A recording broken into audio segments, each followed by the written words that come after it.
just heard President Obama's State of the Union. Now I'm about to give you the state of Chicago and the state of the urban community. What it did was solidify our expectation, which is very low, of this president because of his actions, and the fact that what he did was confirm the lack of involvement, the lack of concern for our community. He doesn't care. He's been more hurtful to the black race than he has been helpful. Now, for a lot of symbolic reasons, a lot of people accept that, or should I say, most well-to-do blacks or those who think they're better off, they accept that for symbolic reasons. But those of us at the bottom of the ladder, we don't accept that. Mr. President,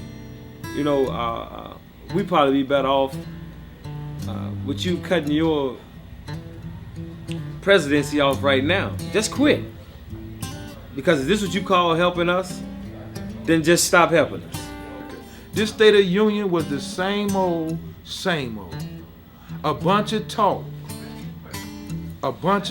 and rhetoric to give faith to a dying economy in America. And the reason why our economy is dying, because the president approach, as always, is to place blame on the corporate world. It's to place blame on the rich. The blame is equal. It's not the 1% problem. It's not a 99% problem. It is an American problem. And the problem is patronage, nepotism, and cronyism. And he turn around and say he's going to sign an executive order to create a minimum wage for federal services only. But what about the rest of us who don't have jobs at all? He hasn't addressed that issue. How is he going to create jobs for us? How can they create jobs for us if they don't bring us into the market? How can they create jobs for us if we're not at the table with them?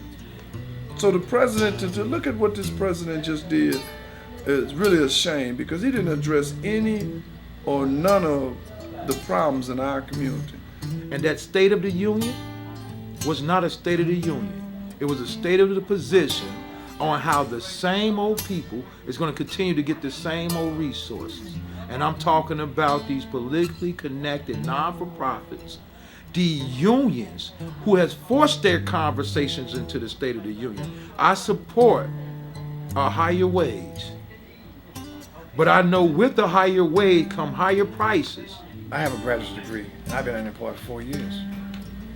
What's going to happen if you raise the minimum wage? How is it going to affect me? How am I going to get a job out of it? Increasing the minimum wage is not going to put unemployed people to work. It's not going to fix the economy.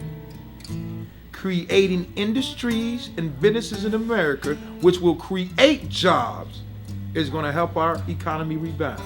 I didn't vote for him because I knew he had done nothing as state senator to then go to become senator and then further became the United States president. He had never done anything for the community. He didn't know the people in the community. All those things you see him they talk about in Argyle Garden, he wasn't doing that stuff for real. He trumped all the problems by talking in a grandiose, general type way, generalizing all the problems, the issues, and making it just real fuzzy and real warm.